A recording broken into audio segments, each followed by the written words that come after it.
Nah, I don't inhale, my nigga. I just puff. Y'all be watching me close on this motherfucker, huh? Nah, I don't inhale. That one went out. But what I'm gonna say is this.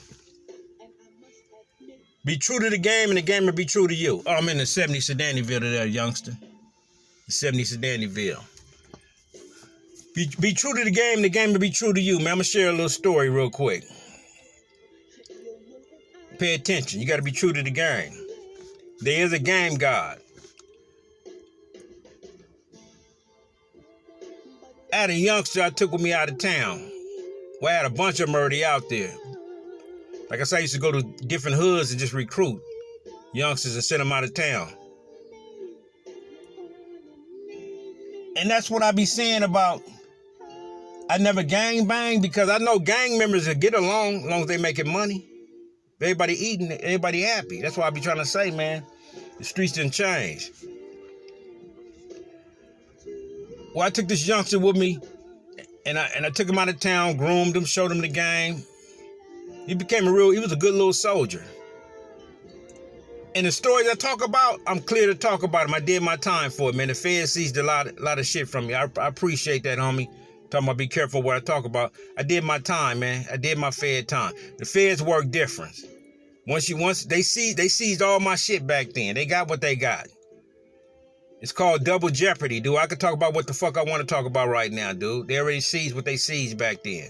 That was 35 years ago. They seized all my property back then. But and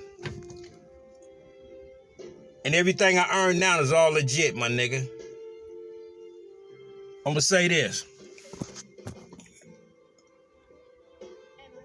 It is a game god. And I'm explaining. When I got knocked, the youngster was still out there getting his money.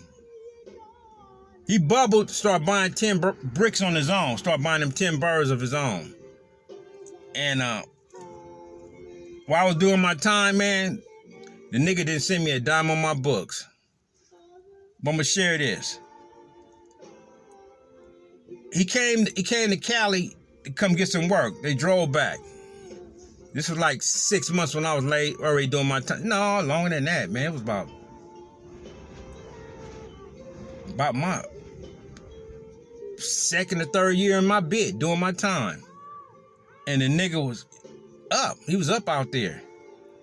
And the nigga was riding back to the Midwest. He had came and got 10 bricks, and he was riding back. He had one of my other little homies driving and following him on the freeway. So my little homie told me, when they was driving back, he followed him. He got to work in the car, but he followed old boy who passed away in the car, my old worker. As they on the freeway, he said the niggas was in the car drinking some Hennessy and blowing bud. And it was about 2 a.m, so the freeway was real black where they was driving. They was headed back to the Midwest. He said he see the car like going, weaving, bobbing. He was behind him in another car, and he seen him bobbing. And there was an 18-wheeler truck in front. And all of a sudden he said the motherfucker just punched it and shot behind the 18-wheeler truck and bam, ran underneath the 18-wheeler truck. And like I said, it was real dark, he told me. And all he could see was just dust. And, and the 18-wheeler pulled over. He pulled over. 18-wheeler driver got out and looked inside the back of the car. Seen the car underneath the truck. And them niggas' heads, both of the niggas' heads got chopped off. And my boy, the truck driver said, man, they dead. The truck driver didn't know he was with them following them.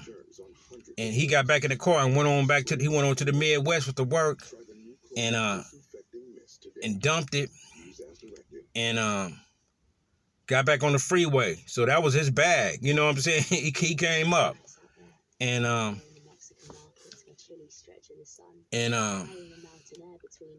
he came up with a nice little bag. You know what I'm saying? He was just telling me how that shit went down. And that was back in the day. That was like that was in my third year doing time. And it was a trip, man, when he told me that. And I just thought about See, he got cursed from not blessing a nigga. A good nigga that turned him out in the game. You know what I'm saying? But be true to the game and the game will be true to you, man. That's the difference from back then and now. Older cats used to put each other down and look out, man. That was our thing, man. Like, we go in the hood and we like try to bless other people to come up. Nowadays, you don't got that. Niggas hate so much on one another. You know what I'm saying? They just want to be the only one shining. But when a nigga bless you, homie,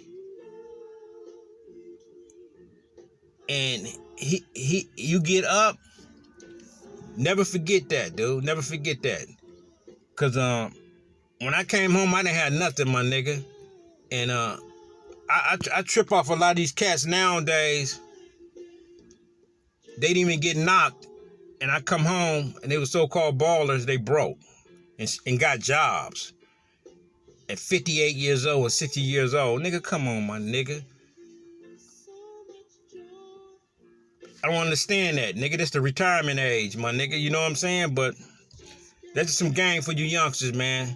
Stay true to each other, man, and bubble. Peace out.